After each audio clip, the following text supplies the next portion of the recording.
Hey, hello and welcome. This is Benita from the Anxiety Recovery School, and today we are doing my second series of Therapy in Your Pocket, and it is the Neuroplasticity, the anxiety spiral. So a couple of weeks ago I placed a video. If you go into the video section of the group, you will find video number 1. Alternatively, you can find them on YouTube, but I will post the link to that.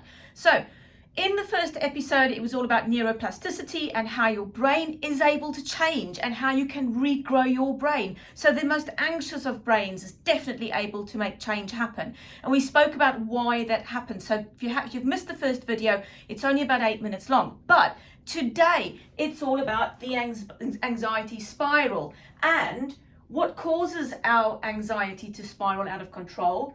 And I'm going to give you an example. Now, every single day we have experiences that we interpret in our brain as either safe or dangerous.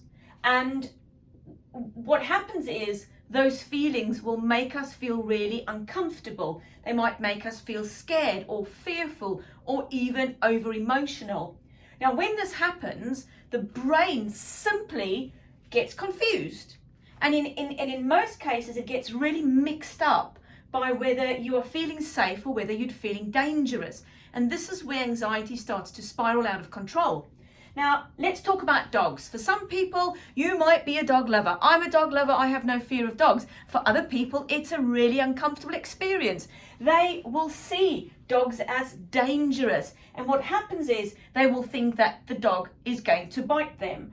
And what happens is that their brains will become very confused because actually they're probably not in danger. They're probably a long way away from the dog, or it's in a field, or it's on the other side of the road. But actually what happens is their brain doesn't actually see that. So what happens is, first of all, in step 1, we interpret situations as dangerous. And for us, we feel fear.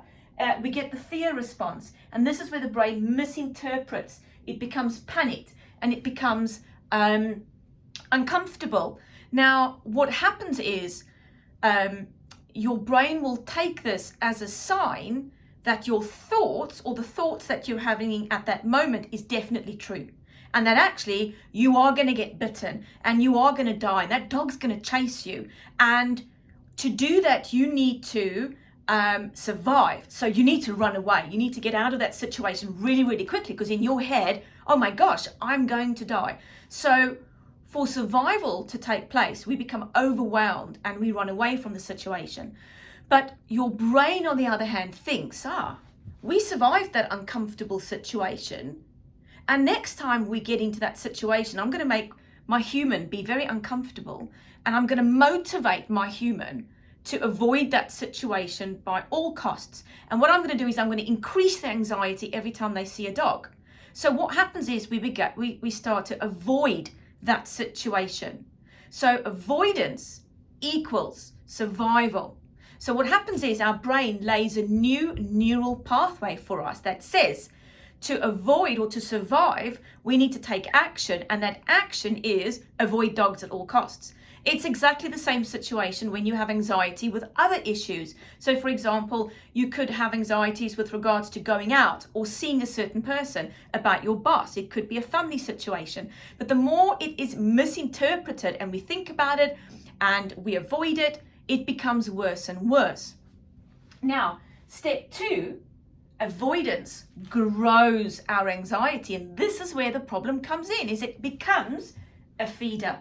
And that's where we need to stop the process as quickly as we can.